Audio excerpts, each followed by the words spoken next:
Konga is a 1961 British science fiction horror giant chimp, or at least was a chimp, then turns into a giant ape movie. And the main reason I watched this was because it was the second movie in a double feature DVD with Yongari, and you should really go watch that. After this, of course. Hey, he's dancing! But Konga was much more entertaining than Yongari, by the way. After being presumed dead after his plane went down on a scientific expedition in Africa, botanist and college professor Dr. Charles Decker, played by Alfred from the two awesome Tim Burton Batmans and the other two not-so-good Batmans.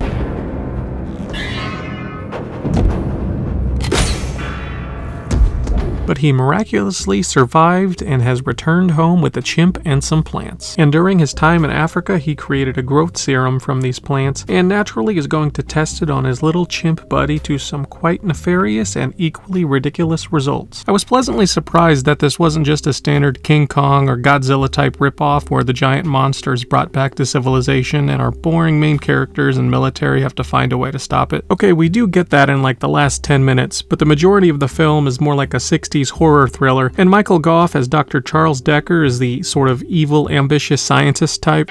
With one blow of those powerful arms I have given you, you can snap a neck, crush a skull. And that is what you shall do at my bidding.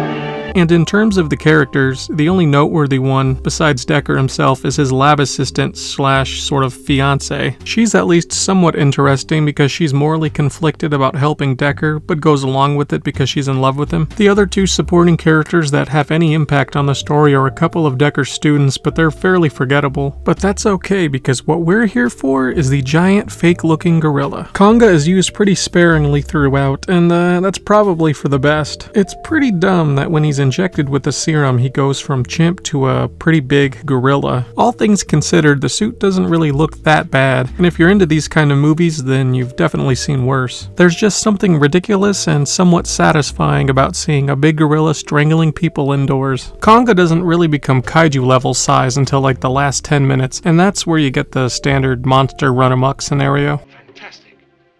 There's a huge monster gorilla that's constantly growing to outlandish proportions, loose in the streets.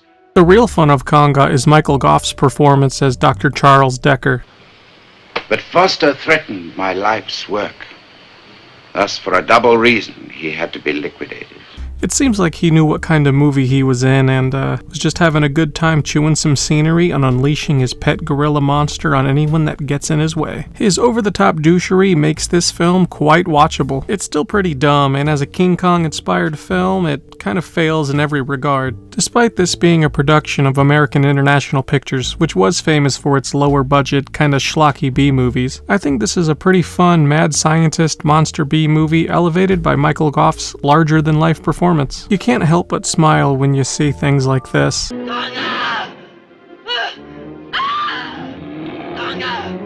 Konga! This might not have the awesome miniature sets getting destroyed that we love in these kind of movies, but Konga is a good time for what it is. If you go into this with low expectations, you might enjoy it as much as I did. And stay tuned for more videos and like and subscribe.